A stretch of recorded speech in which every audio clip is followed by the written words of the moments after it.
আমাদের সকল অফিসারদের অনুরোধ করবো আমাদের অনুষ্ঠান মঞ্চে উপস্থিত অতিথি কলাকেন্দ্রের শিল্পী দিয়ে আমরা তাদের একটি অনবদ্য শ্রোত্রপাঠ সকল সম্মানিত অতিথিবর্গদের পুষ্পস্তবক তুলে দিয়ে এবং উত্তরীয় পরিয়ে বরণ করে নিলাম। তার সাথে শ্রোত্রপাঠ পরিবেশনায় আশা সঙ্গীত কলাকেন্দ্রের শিল্পীরা। ত্রিপুরা গ্রাজুয়েট ফিশারি অফিসার অ্যাসোসিয়েশনের আজকে পঞ্চম এই দ্বিবার্ষিক সম্মেলন অ্যাসোসিয়েশনের পক্ষ থেকে তাদের স্মারক উপহার তুলে মঞ্চে উপস্থিত আমাদের আজকের অনুষ্ঠানে মাননীয় উদ্বোধক তথা রাজ্যের মাননীয় deputy mayor Agartala municipal corporation Shrimati Monika Das Dutta মহোদয়া।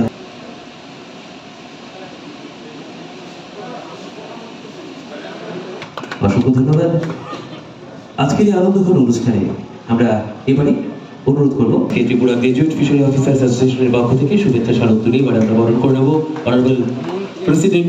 এবারে শুভেচ্ছা স্মারক তুলে নেব honourable professor doctor AB. Patil, honourable dean. এই বার্ষিক ত্রিপুরা গ্রাজুয়েট ফিশারি অফিসার্স অ্যাসোসিয়েশনের মাননীয় ডেপুটি মেয়র মনিকা দাস দত্ত কলেজের অধ্যক্ষ প্রফেসর ডক্টর অরুণ ভাই পাটেল মহোদয় উপস্থিত আয়োজন করতে পেরেছি। মাঝে কোভিড ও অন্যান্য কারণবশত সেটা সম্ভব হয়ে ওঠেনি। আমরা কৃতজ্ঞ। আমাদের রাজ্যে ফিশারি গ্র্যাজুয়েট অফিসার যারা রয়েছেন তাদের দ্বিবার্ষিক সম্মেলন পঞ্চমবারের মতো অনুষ্ঠিত হচ্ছে।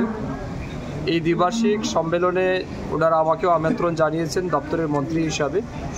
তো আমরা নিশ্চয়ই এই অনুষ্ঠানকে একটা ফ্রুটফুলভাবে যাতে ডিসকাশন হয় তার প্রত্যাশা রাখছি। তার পাশাপাশি ফিশারি অফিসাররা যাতে এই রাজ্যের ফিশারি ডিপার্টমেন্টের যে সমস্ত স্কিম প্রজেক্টগুলি রয়েছে এগুলিকে মানুষের কাছে দ্রুত পৌঁছে দেওয়ার জন্য তারা কাজ করে, এটা নিশ্চয়ই আমার দপ্তরের মন্ত্রী হিসেবে প্রত্যাশা থাকবে। এর সাথে সাথে বর্তমান সময়ের উপর দাঁড়িয়ে এই সরকারকে সহযোগিতা করার জন্যে, রাষ্ট্রবাদী মানসিকতাকে নিজেদের মধ্যে গড়ে তোলার জন্যে এবং অবশ্যই নেশনকে ফার্স্ট মেন্টালিটি রেখে যাতে অফিসাররা বা অ্যাসোসিয়েশনরা কাজ করে, এটা আমাদের প্রত্যাশা থাকবে। তো আমি মনে করছি এটা একটা অত্যন্ত গুরুত্বপূর্ণ মিটিং হবে এবং অনেক দিন পর এই মিটিংটা হচ্ছে। তো আমি আমার ব্যক্তিগত পক্ষ থেকে এই অ্যাসোসিয়েশনের সমস্ত সদস্যদের অনেক শুভেচ্ছা এবং অভিনন্দন জানাচ্ছি এবং আশা রাখছি তাদের মাধ্যমে আগামী দিন এই রাজ্যের শুধুমাত্র মৎস্য চাষিরাই উন্নত হবেন না, তার সাথে সাথে গ্রামীণ অর্থনীতিকে মজবুত করার ক্ষেত্রে তারা একটা গুরুত্বপূর্ণ ভূমিকা পালন করবে। দেখুন, এটা একটা কন্টিনিউয়াস প্রসেস, আমরা প্রতিনিয়ত চেষ্টা করে যাচ্ছি এবং আপনারা জানেন আমাদের রাজ্যে মাছের ডিমান্ড অনেক বেশি। আমাদের রাজ্যের প্রায় 98% মানুষ কিন্তু ফিশ ইটার, মাছ খায়। তো স্বাভাবিক কারণে ডিমান্ড অনেক বেশি, সেই জায়গাতে আমাদের কিন্তু সেই পরিমাণের প্রোডাকশন আমাদের নেই, আমাদের ইনসাফিসিয়েন্ট প্রোডাকশন রয়েছে। তো আমাদের বর্তমানে এই রাজ্যে মাছের চাহিদা রয়েছে 1,17,000 মেট্রিক টন, ওয়ারেজ আমাদের প্রোডাকশন আছে 85,000 মেট্রিক টন।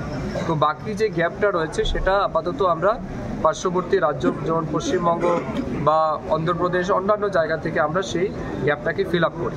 তো আমাদের ফিশারি ডিপার্টমেন্টের টার্গেট রয়েছে যে এই গ্যাপ পরিমাণ যে প্রোডাকশন সেটা যাতে আমাদের রাজ্যে আমরা করতে পারি এবং আমাদের রাজ্যের যে সমস্ত পরিত্যক্ত জলাশয়গুলি রয়েছে সেগুলিকেও কাজে লাগিয়ে যাতে আমরা আগামী দিন মাছের উৎপাদন বাড়াতে পারি, সেই লক্ষ্যে আমাদের কাজ চলছে। সেন্ট্রাল গভর্নমেন্টের কাছেও আমরা অনেকগুলি প্রজেক্ট এবং প্রপোজাল জমা করেছি যাতে আমাদের রাজ্যের এই গ্যাপ যাতে আমরা ফিল আপ করতে পারি। সেন্ট্রাল গভর্নমেন্টও সময় সময় আমাদেরকে সহযোগিতা করছেন। আশা করছি আগামী কিছু বছরের মধ্যেই এই রাজ্যের যেটা ঘাটতি আছে সেটা আমরা অবশ্যই 100% ফিল আপ করতে পারি। স্যার, অন্য একটা ব্যাপারে আপনি তো হিন্দু রাষ্ট্র হয়ে কত মন্তব্য এবং দেশ বিরোধী যে হারে মন্তব্য করে চলছে এই ব্যাপারে কি বলবেন? দেখুন, আমার মনে হচ্ছে সেই সমস্ত জিহাদি মেন্টালিটির মানুষরা আমাদের আর ধৈর্যের পরীক্ষা না নিক। হিন্দুরা সহনশীল, হিন্দুরা ধৈর্যশীল, হিন্দুরা সর্বদাই সব ধর্মকে সম্মান করেছে।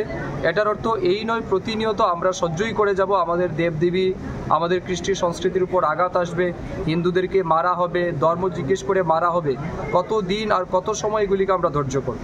তো আমি যেটা গতকালকে সোশ্যাল মিডিয়ায় ভাইরাল হয়েছে আমিও দেখেছি, এটা অত্যন্ত নিন্দনীয়। তার এই স্টেটমেন্ট প্রমাণ করে হিন্দুদের প্রতি তাদের মানসিকতা কি, তারা কি হৃদয়ে জমিয়ে রেখেছে হিন্দুদের প্রতি, এটা শুধু পরিষ্কার। এবং এটাও আমরা পরিষ্কার যেদিন তারা সুযোগ পাবে সেদিন কিন্তু তারাও বাংলাদেশ, পশ্চিমবঙ্গ কিংবা অন্য জায়গায় আমরা যেটা দেখছি এটাও ত্রিপুরাতেও তারা করার জন্য হয়তো তারা অপেক্ষায় আছেন, যেদিন সুযোগ পাবে তারা করবে।